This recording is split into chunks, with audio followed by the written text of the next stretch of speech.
What's up, everybody? It's Pikel with League of Items, and in today's video, we are going to discuss TSM Academy and the Academy system at large. We're going to talk about the NA problem, which is really multiple problems, and we're going to do our first LCS tier list for the season, which will be a part of a larger global tier list that we will be doing consistently throughout the winter. But first, a song. No, you don't need the. I'm doing legend. He a legend. He a legend. He a legend. He a legend. He a legend. He a legend. He a legend. Welcome to the league. To the league. To the league. To the league. To the league. Welcome to the league. To the league. To the league. To the league. To the league of items. All right, so first of all, we're going to talk about TSM Academy. There was a lot of discussion going around on social media about TSM Academy, and it's really what inspired me to make this video, or at least this portion of the video before I talk about my tier list, because I think it's important to talk about why my tier list may look different from other people's, or why I'm more critical than other people are. And the tweet in particular that kind of got my my focus was from Ken Lamb. He used to make videos with like Jat, like a top 10 thing, like a narrative thing. He's a writer. He worked on that show on Paramount Plus about League of Legends. So he has, in one form or another, credibility within the League of Legends realm. And it's fine, like everybody's entitled to their opinion, but it's not necessarily a good thing when people who probably don't have the best understanding of pro play in terms of predicting which team will be better than another or what makes a team good, like they have a huge platform to talk about League of Legends when I'm not sure how much credibility we can really give his words. And this is what he had to say about it. He said, "Don't agree with flack against TSM Academy. If you're an older pro and still want to play, are you supposed to just quit and retire because some younger player deserves it more? The FK, I'll let you fill in the blank, do you all expect from older players? It's not just to foster new talent, it's to foster talent, period. Older players can get better too. A 10-year veteran can still have more potential than a 16-year-old. We are just way more likely to hold prejudices against older players." And I think that it's important to be very clear when I say that he is wrong. He's not wrong about everything that he says, but he is very wrong about Academy and also talent in League of Legends. So what TSM has done is they've created a roster with 5 players who will never be the best player in their position in the LCS ever again. These players have no upside. The best case scenario for these players is for them to fill in on like a playoff team and lose. And if that's what you want out of an Academy team or an Academy roster or out of your professional League of Legends team, then fine. But that's not what a winning organization, what a winning culture would do. And I'm not saying that there are many winning organizations out there or that they have good processes. I don't think that the most organizations in League of Legends are very good at all. They're all pretty bad. And we take a look at like professional sports, other franchises, and the reason why they're so much better is because they've gone through decades of iterations and they've failed immensely a lot, like multiple times. League of Legends is still an incredibly young game, and the organizations surrounding League of Legends are not experienced enough. And I'm sure that there are teams out there who are much better relative to others, but overall they're not very good because they haven't existed for very long. And that might not be you might not think that's a fair criticism, but it's kind of just the reality. 50, 60, 70 years from now, if League of Legends is still a professional esport and people are still paying attention to it, the organizations, most of them, will be much better. And the understanding of the game and the structures needed to like help an elite team will be very different from what it is now. So let's get back to his tweet. So he's saying if you're an older pro and still want to play, are you supposed to just quit? No. We're not asking for pro players to just quit. We're asking for teams to understand why they would want to use a younger player.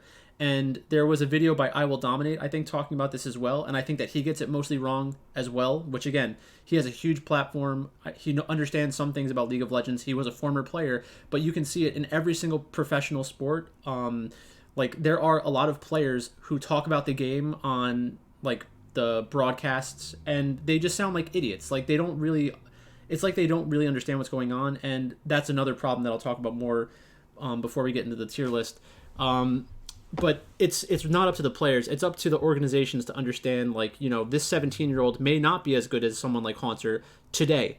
But if you work with that 17-year-old 1, 2, 3 years, you're going to have, you're probably going to have more of a return than if you work with Haunter for the next 3 years. Because right now, Haunter is 27. 3 years from now, he's going to be 30. Do you think that Haunter is going to go from a North American Academy player to a competitive top laner on the world stage? The answer is no. And that's another problem that I think North America has in particular, where it's not paying enough attention to their goal. Is their goal to win worlds? If your goal is not to win worlds, then I don't want to be associated with your team. And then also, if your goal isn't even to win your own region, like, which it looks like TSM is not even trying to win their own region, like, that's a huge problem.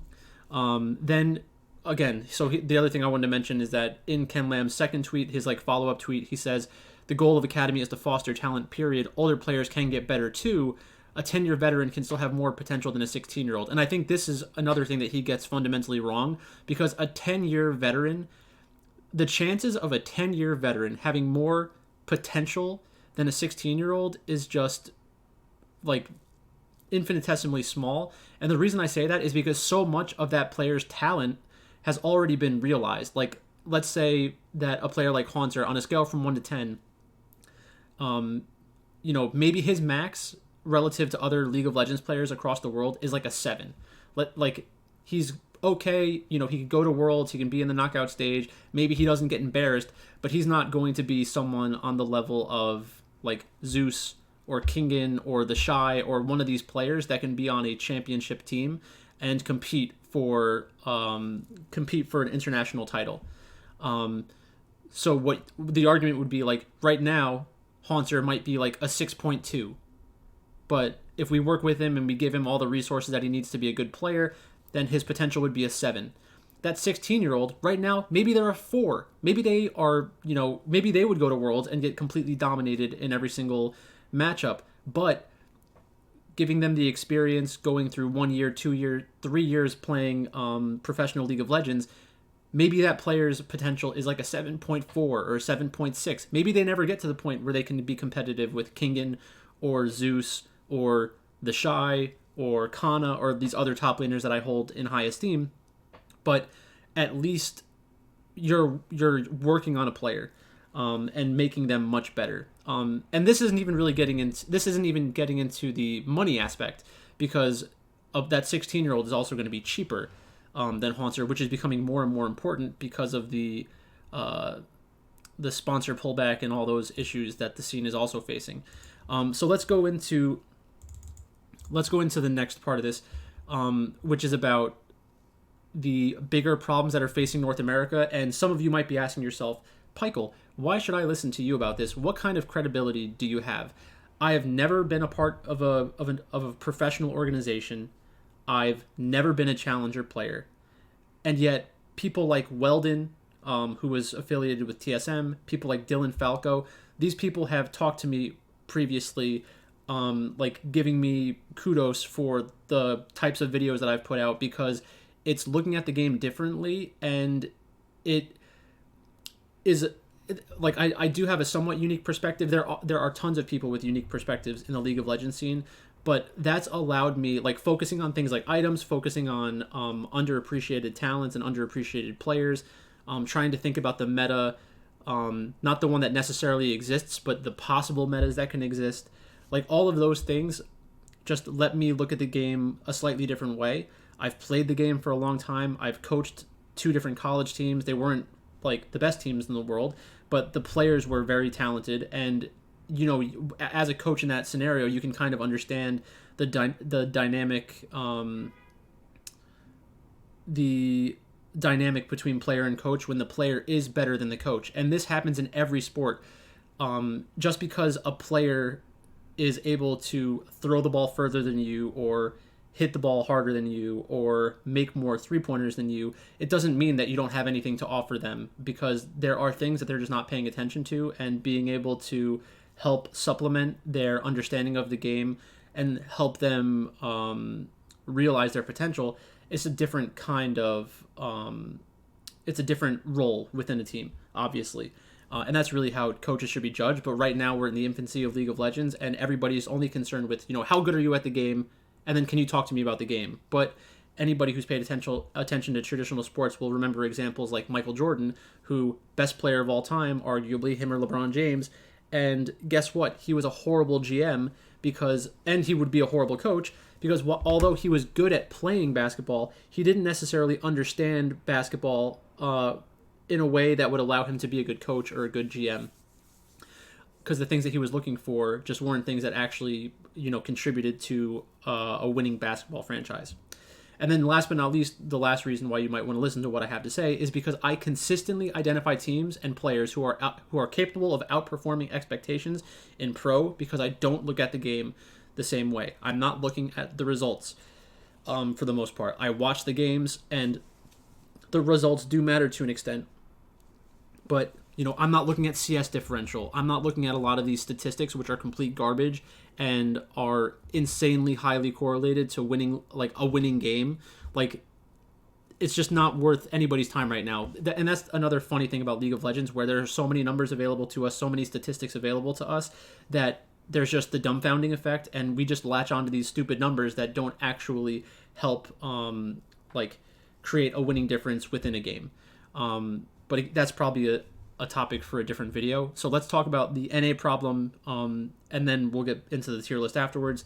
So the NA problem, and I'm going to talk about it from the fans, the players, the coaches, and the organizations, because I think that there are problems with each of these groups, and they contribute to the larger League of Legends problems we face in North America. So first of all, the fans. In every professional sport with tons of spectators, the fans are, for the most part, brain dead. And you might not agree with me on this, but I have pretty low opinion of human intelligence in general relative to, like, the people who understand something the best versus the generic person, like the bell curve aspect of it, where most people fall in the middle and they know enough to get by and talk about it, but they don't really understand what's going on in the game, and they don't know how to identify something that could be a benefit or create a winning edge for their team. So they don't understand the game as well as they think they do, and they get unreasonably upset when results don't go their way. And it's fine to be upset when your team loses, but it's not okay to lash out on them on social media and tell them to exactly, you heard me say tell them to, and you knew exactly what I was going to say, because that's what League of Legends is known for. This problem exists in all sports, but is exacerbated in League of Legends because of the amount of numbers and statistics that trick people into thinking they're informed or knowledgeable. You're not. Or you're most likely not. And then freak out on social media, etc., etc. And this does directly impact players, coaches, and organizations, because those groups have different goals. Players want to be the best player they can. They want to win. Coaches, they want their players to be as good as possible, to contribute positively in a draft, and to make money. And stay in the League of Legends scene, stay relevant, and hopefully their goal is really to win. But it seems like a lot of players and coaches' goals really aren't to win. It's more about collecting a paycheck. And then last but not least, organizations, they want to generate money by winning or appeasing their fans. And I get that at the end of the day, League of Legends has gotten to the point where it's really a business, and a lot of these teams look at it only from the business perspective, but so many of these organizations have insane bloat, and I'm going to talk about that eventually. So next up, we have the players. Most of these players and this is more about North America, most of these players are not talented enough to be competitive at Worlds. And this doesn't mean within one individual game, this means within a series. And this isn't really this isn't even like the classic criticism of North American players not being like working hard enough and all that kind of stuff, because in reality, it doesn't matter if I work as hard as I can every single day at League of Legends, I will never be as good as Faker. I will never be as good as Piosik. I will never be as good as Zika or Kingen or Gumayusi. And that's okay. Because if we are working equally hard, they will be better than me. And that's fine. It doesn't mean that they would be better at running an organization or coaching a team or drafting or anything like that. It means that they are better at playing the game. And that's the one thing that most people hate to hear, but it's just the truth. And there's no real way to kind of measure that. So, you can screech at me in the comments, but, we're probably just not going to agree on that. Players, and I'm not saying that I'm like more knowledgeable than every player. I'm just saying that the fact that they're a professional player doesn't mean that they understand the game better or would be able to predict things better. Because if you look at all these ex-players who are now popular on YouTube, they will talk about different matchups. They will talk about different professional matches and like the World Championship, and they get it so wrong so frequently. And if you look at my content compared to a lot of the other people's content that's out there, I think you'll notice the difference of like a higher percentage of the time the takes that I'm giving are more in line with reality, because I'm not as beholden like to results. Like, oh, that team won the most games, their players must be the best. Like everybody was saying that JDG had all the best players in all these different roles, when in reality they just really didn't, and it was clear to anybody who consistently watched the LPL. Which is honestly, that's not even true. It's really not clear to most people, but that's why you got to listen to me.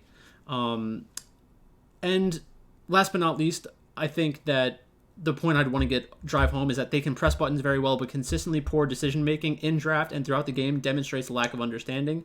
This problem is not unique to League of Legends. Just turn on the World Cup, watch soccer, watch whatever professional sport you think is the most fun to watch, and think about how you view the game versus what they're doing on the field, and you'll realize that a lot of what they're doing makes no sense, and it's fine because they're in the moment. It's more difficult to make decisions in that moment, but it doesn't mean we can't be critical and ask them to like refine their process, get better, and make a better decision the next time that they're in that moment. Next up are the coaches. The coaches are laughable for the most part because they're backwards looking and they're followers. They are what we should be doing is taking a look at League of Legends as a closed system and having a true opinion. There are coaches who do this in North America and throughout the world. They look for edges with itemization. They look for edges in draft. They try to exploit matchups. Like we do that sometimes, but most of the time we just fall in love with a quote unquote meta, which isn't even the real, shouldn't even be the way that we understand the meta. Like a meta is discovered, it's not created. In League of Legends, at any point in time, there is an optimal way to play the game based on the game state, based on the draft that you're in, and like we don't pay any attention to that. We're just focused on what's popular, what are other people playing, what's the most quote unquote broken build that I've seen a professional player use. That must be the best because they never make any mistakes, which is just not true. And then, I think this is really what we should be talking about, is that all of these problems can be traced back to the root problem in League of Legends, especially in North America, which are the organizations. The organizations are bloated messes that are more focused on emulating traditional sports franchises than creating organizations tailored to League of Legends, or creating their organizations in such a way that's tailored to League of Legends and will help the league scene kind of grow and be better from the game perspective. Like, I don't care if you sell 20,000 jerseys or sell out the LCS every week. I want the game and the players and the teams to be more competitive and to have like a deeper understanding of the game. Like, the money aspect of it doesn't benefit me at all. Like, if it goes back to, season 1, season 2, when nobody has any money and we still get like high quality League of Legends, like that's what I'm more interested in. Like, I don't care about the money aspect. I don't care how much money these players are making. If they all made $5 a week, well, I would want them to make a living wage and be able to support themselves. But after that point, like, I don't care if you make $1 million a year. I don't care. Like, you need to be held to a higher standard and just play better, understand the game better. And a lot of that goes back to, the Ken Lambs, I Will Dominates, and like not LS as much, but a lot of these people who are essentially like talking heads on YouTube, which I guess in some way I am a talking head as well. I'm just not as popular as them, and I kind of see things differently than they do. But the majority of fans out there see like social media accounts and bringing on other esports and having a nutritionist and having positional coaches and having a main coach and an assistant coach and having a GM and having a social media coordinator and having like all these different people. They look at it as a benefit, and it really is not. Like, yes, we want the players to have good lives, but there is so much money being wasted in League of Legends on these secondary and tertiary things, when in reality we should be spending more and more resources on the players and one or two coaches that actually understand the game and create a system that allows teams to be competitive when they're at a talent discrepancy.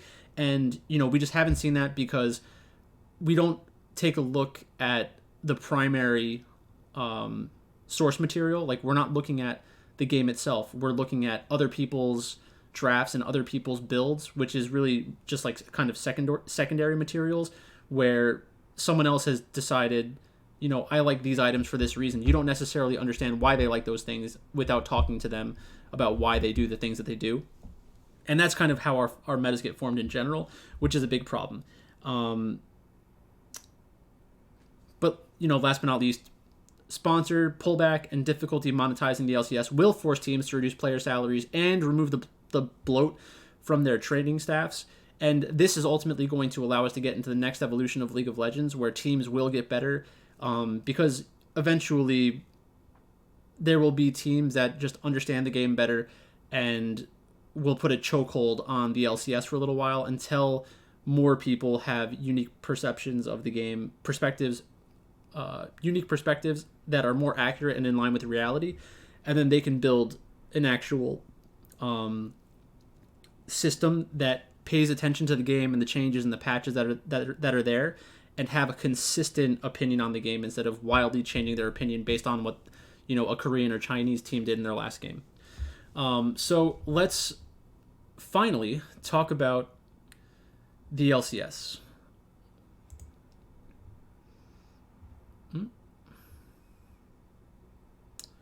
And we're going to have a tier list. We're going to have a tier list. It's on there somewhere. But we also need to get the logos on the screen. So first up, we're going to talk about TSM. And this is the reported roster. I'm not sure if this is going to be what they run out. But there are two teams I think who belong in the lowest tier. And I guess before I say that, I should say how I'm rating these teams.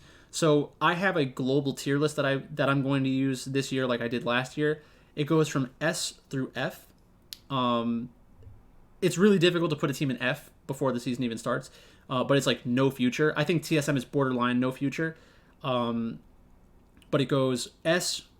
These are Worlds contenders, teams who I think can legitimately win Worlds, and I'm not going to have like 6 teams in the S tier. I'm going to try to have between 2 to 4 throughout the year, and as time goes on, it'll change slightly, but I think most years you'll probably have 6 to 10 teams that are capable of winning a world championship based on talent. That's kind of just how it is. And then you have teams like DRX where their talent was really high. They wouldn't have been in my S tier probably, but I knew that they had a chance if they went on a good run because they have talent. And everything really comes back to talent for me. So F is no future. D is that their peak would be mid-level domestic. So maybe they make the playoffs, maybe they win a series, but they're not going to be competitive in the semifinals, competitive in the finals, going to MSI with hype or something like that. C is competitive domestically, which is really has an outside chance of winning their region. B are domestic winners, the teams that we think of as, most likely to win a region like the LCS, the LEC, whatever. That's the base tier that I would put them in. And then these are also the teams who are necessarily international qualifiers, because if you win your region, you're going to qualify for some kind of international competition.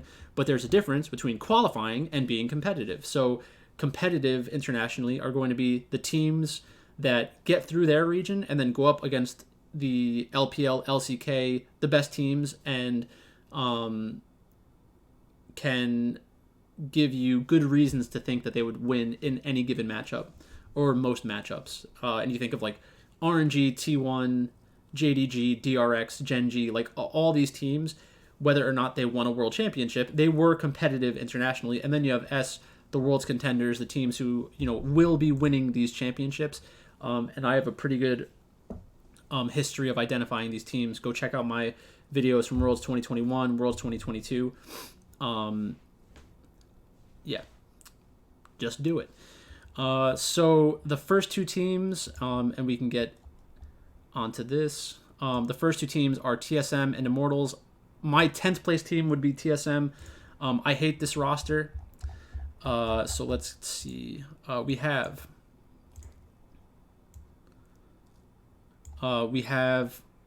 Solo, Boogie, Maple, Neo, and Chime.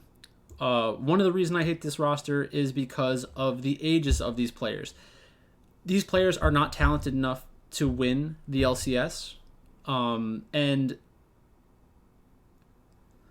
they are not building towards anything. And that's why, I might want to put them in the F tier in the future. It's just kind of a joke. Like I don't understand why you would build a team this way. So let me just change that. And there have to be better options. And like I said, just because you run out a 17-year-old in your main roster doesn't mean that you think that your 17-year-old is better than Solo. It means we're not going to win anyways. Why should I pay Solo more than I would pay a 17-year-old when that 17-year-old a year or two from now may be better than Solo ever has been in his life? And like, this isn't a shot at Solo. This is just, in general, like that's what the thought process has to be. Boogie, 24 years old, played in Latin America. Why would you bring in that kind of player? I have no idea. Chime was okay in different spots, but has never been great. Neo has had some really good performances in the LCS, but has not been on consistently good teams. A player like Neo, could he be on an upper echelon team and look really good and people be surprised? I think so, but that's not the situation that we're in. He's going to be an 80 carry on a bad team, and it's going to make him look bad, and, basically sucks to be him. Then we have Immortals. And, Immortals and TSM, I think they're both lacking in talent in general. But at least Immortals has some younger players. And, we have Revenge. Immortals has been talking about building around Revenge. Revenge is not good. Revenge is too old to have some kind of upside that we haven't seen. He is not better than Summit or Someday or Impact, and he never will be. That's kind of why you shouldn't want that sort of player on your team. He's never going to be better than Fudge. He'll be competitive with Doka and Licorice and like Armut, and Tenacity will probably be better than him as early as this year. So what are we really doing by having a player like Revenge? That seems like a waste of time, and I mean that more personally than I do that Solo stuff. Kenvi is a younger player. Maybe a year or two from now he can be some kind of high upside carry jungler. A Blaze Olive, I like him a lot in general. I think he has very unique picks, and I think that he thinks more deeply about the game, and he is the kind of player who, maybe he becomes a coach at some point and could revolutionize League of Legends. I think that if he stuck around in League of Legends and applied his knowledge to like the game system side of things, I think he'd probably be good at it. Just based off of what I've heard from him, like on the desk and stuff like that. I think he genuinely understands the game. Tactical, on the other hand, I feel like Tactical doesn't really understand what's going on, but is mechanically pretty strong. And as long as you put him on a good championship in a good champion in a close match, like he can make a play because he has good instincts. And that's the difference between someone who understands the game from like the intellectual side versus somebody who intuitively understands how to play League of Legends. And I think that's really Tactical. Fleshy, don't know, don't care. Unless he is like a transcendent player, which will be apparent very fast, then he's probably not good enough. So that is the D tier, and again, the D tier is like mid. The best case scenario for these teams is mid-level domestic. I do not think that either of these teams will be mid-level domestic. I think that they will both miss playoffs. Let's go to the next tier. We have 3 teams in this tier, and first up, we can talk about CLG. So CLG, we have Dokla, Contracts, Palafox, Luger, and Poom. It's the same roster that we had last year. I understand why you would want to do this. I don't think Dokla is good enough to compete internationally, so I wouldn't personally, have him on my team. Contracts, I like the idea of Contracts. I think that he is the kind of player who, unfortunately, was like a carry player in non-carry jungle metas, and that really wasted a lot of his earlier years, which could have like allowed him to become a much better player. Like maybe not necessarily on the level of like Spica or Blabber, but if he was on a better team and a better organization, he would have had a better career. I don't know how much longer he has in the LCS. If it turns into like, people playing until they're 26, 27, just based on name recognition, then yeah, like he'll stick around. But he was horrible at times last year, but ultimately turned it around. Palafox, an okay player, nothing special, not really a true difference maker. He does play champions that have like he has really good performances on, but he's never going to be an elite mid laner internationally. So really any team that has Palafox, their peak is really like, maybe they could make it to like the semifinals or finals of LCS, but it's unlikely. Then we have Luger and Poom. Luger, he has looked good, but he's on CLG, so it's going to be tough to separate the team's results from his play. So, do I think that he can carry this team against the upper echelon teams in the LCS? No. I think that ultimately that will be his downfall. And if he is truly that talented, he will get snatched up by a better team, and then he could turn into something. But I think he's like 21 or 22 at this point. I'd really want to see that this year. Like, this is kind of the year that he needs to prove that he is very, very good and get snatched up by a better team. Otherwise, his the public perception of his talent is just going to stagnate, and he'll be stuck at this level forever. Next up, we have Dignitas. So Armut, he's okay. He was overrated for the past probably year and a half. That's fine. Santorin, he's overrated as well at this point. I think that this team, the best case scenario for this team is like being the 3rd or 4th seed going into playoffs, and they play boring League of Legends, let the other team make a mistake, and then just use their experience to beat other teams. But that's not going to be good enough against teams from the upper echelon teams from the LEC, LPL, LCK. It's probably not going to be good enough against the upper tier LCS teams either. So I'm really very low on this team in general. I do like Ignar a lot. He's a playmaking support. Like that player archetype is interesting to me, but like Armut is kind of a do-nothing top laner. Santorin had some really good performances throughout the years, but at this point, he's not really going to create the winning difference consistently against good junglers.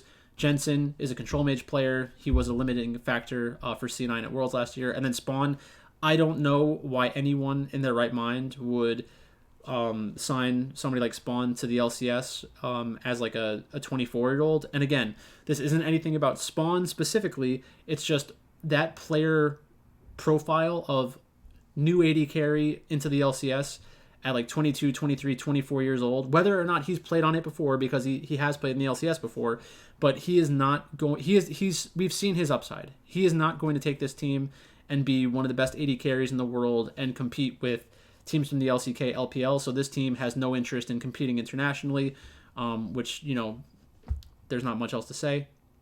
Next up, we have Golden Guardians, and this team is a little bit more interesting to me. We have Licorice, River, Gory, Stixxay, and Huhi. I think that Licorice, Stixxay, and Huhi are all just not good enough to compete internationally. Gory, I think, is an interesting player. He has had really good splits in the past, and I think that he could have upside, but again, on this type of roster, it's going to have to be the River and Gory show where you have Stixay going even in the bot lane, which he's capable of doing, Licorice going even in the top lane, which he's capable of doing, and then River and Gory creating the winning difference in mid and jungle, which I think they can do against all the teams that are lower than them and also some of the teams that are higher than them. I don't expect them to be very good, but like at least with this team, you have River Gory, which might be able to do something, even against good teams. But I do think that there's a hard cap to their ceiling. They will not be very good internationally. So I think that they would probably go between the D tier to B tier. That's like their range of outcomes. I think that landing in C is the most likely, and that's like competitive domestically. They'll put up a good showing against a lot of these teams, but they're not going to like really threaten the league.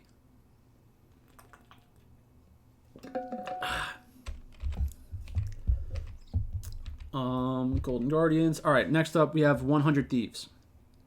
In the B tier, we have C9, Team Liquid, and 100 Thieves. So first, let's talk about 100 Thieves. So we have Tenacity, Closer, Bjergsen, Doublelift, and Busio. So 100 Thieves.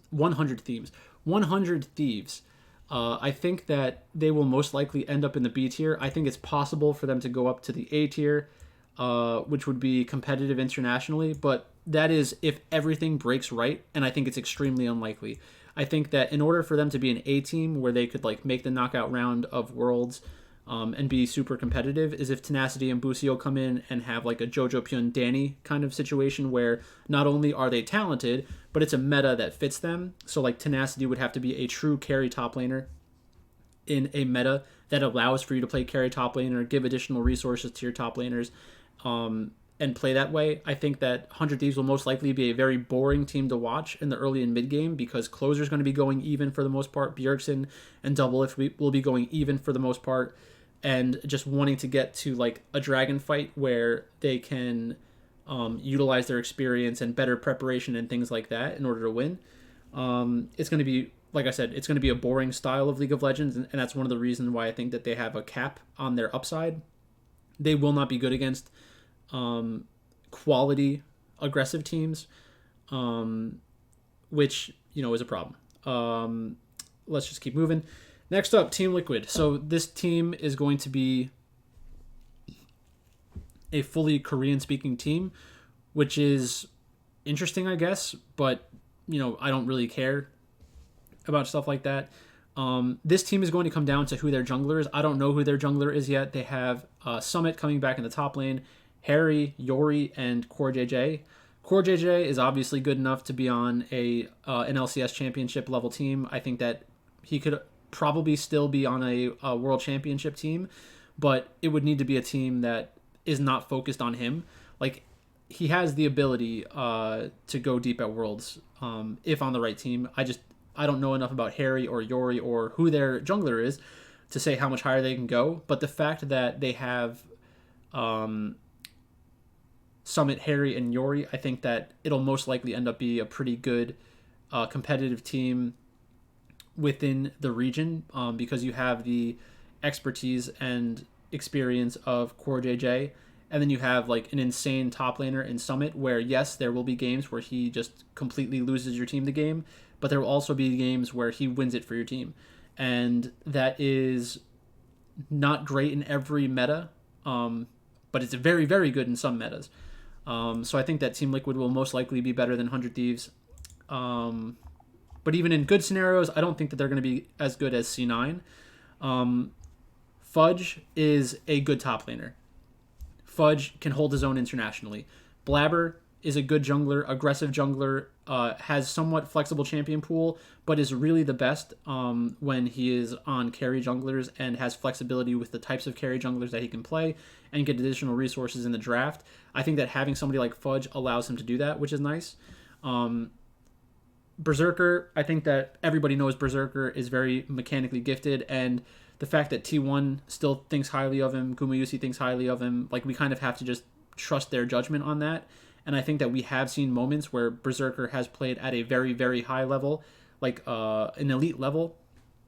So if you told me, a year or two from now he gets picked up by a Chinese team or an LCK team and his team wins Worlds, would I be shocked? No. But hopefully the LCS can hold on to him, and that upside can be realized while he's on an LCS team, because that would be the best case scenario for our region. And then we have Sven. Sven does his job. I don't think he's the best at this role. He is new to this role still, and I think that he will limit his team's upside long term.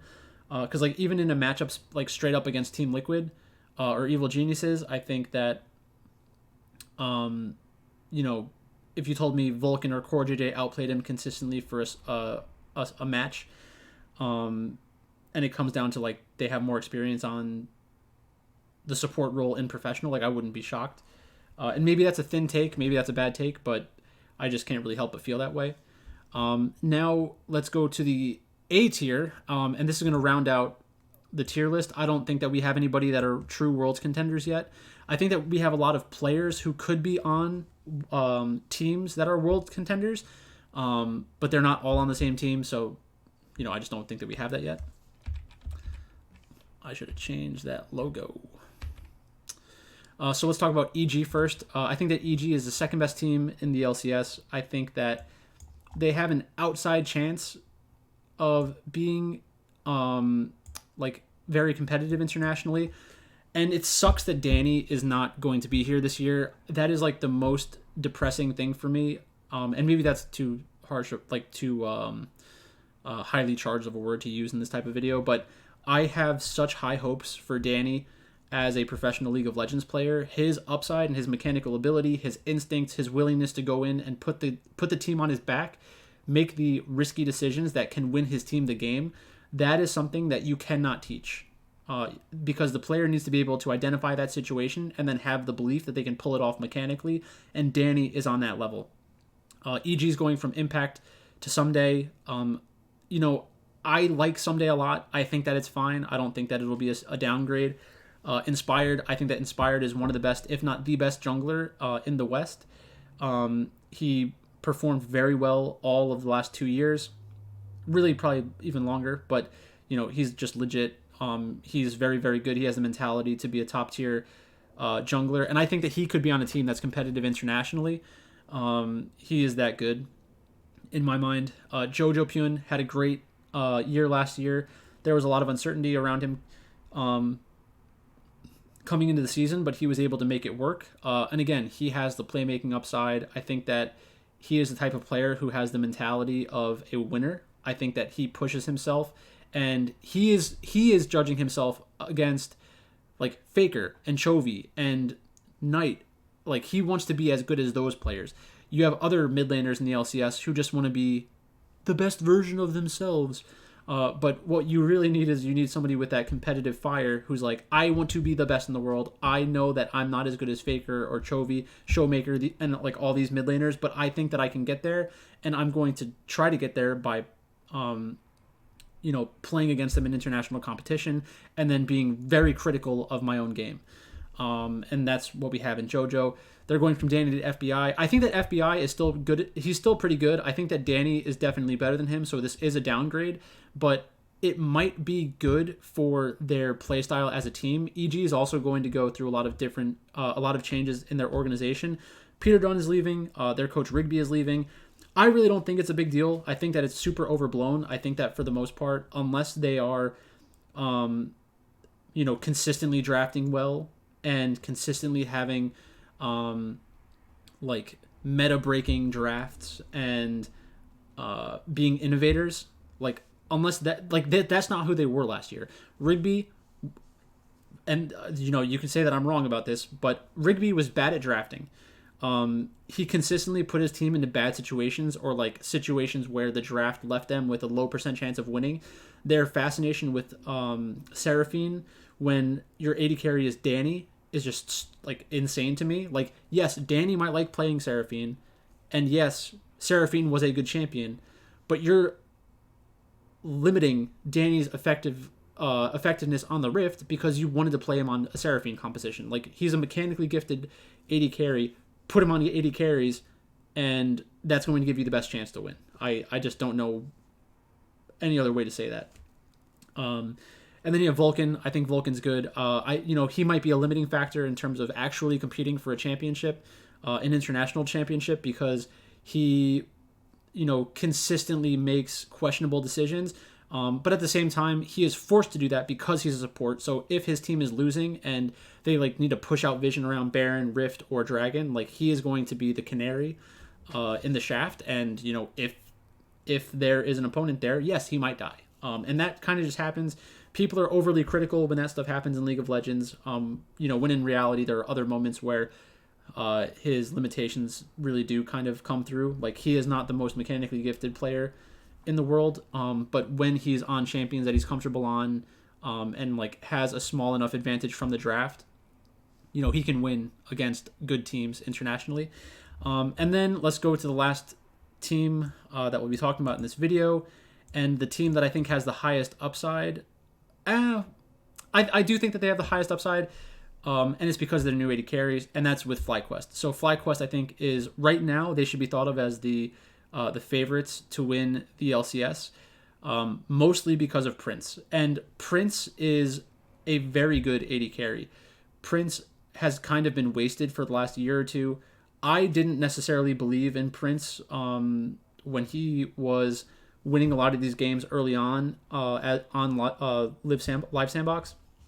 But when I watched him last year in matchups against teams like DRX, Damwon, T1, Gen G, and he was consistently performing well, and would truly put his team on his back with Aphelios games or Jinx games. I think it was mostly Aphelios, but that's the kind of thing where you can see something unique. During the Jinx Aphelios meta, there were a lot of players playing it, but there were certain players who took it to the next level. Players like Ruler, Viper, Prince, and I think Danny as well. Those kinds of players relative to their competition were playing out of their mind. And just are able to do things that other players either can't do or are not willing to do on the competitive stage. So we have Impact, Spica, Vikla, Prince, and Isla. So Isla coming over from Team Liquid, a lot of people have a high opinion of him because when he substituted for Core JJ, he did really well. So, we have to kind of assume that he's going to do a good enough job. We have Impact, who was on EG, did a pretty good job even at Worlds.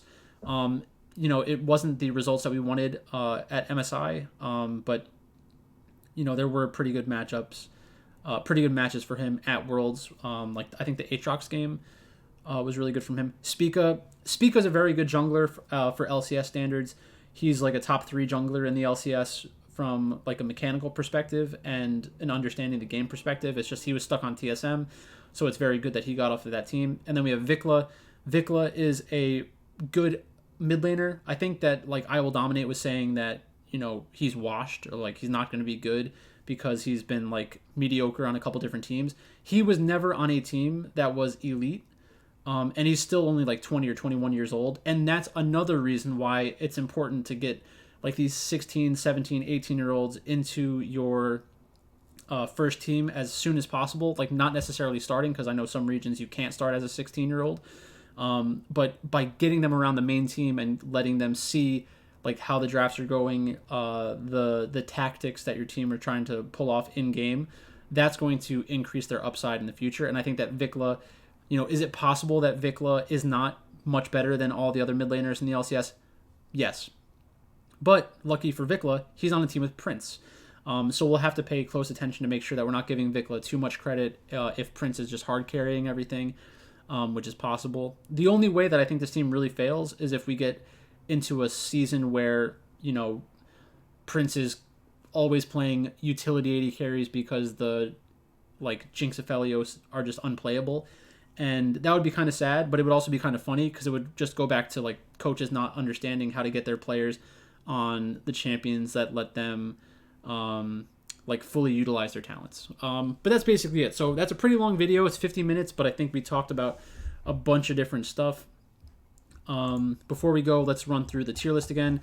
In the A tier, we have FlyQuest and EG. I think those two teams are just, from a talent perspective, better than Cloud9, Team Liquid, and 100 Thieves, who are in the B tier. I think those 5 teams are somewhat considerably better than the rest.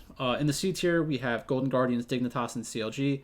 I don't think any of those teams will truly be competitive, like in the playoffs and push for a spring split championship or a summer split championship.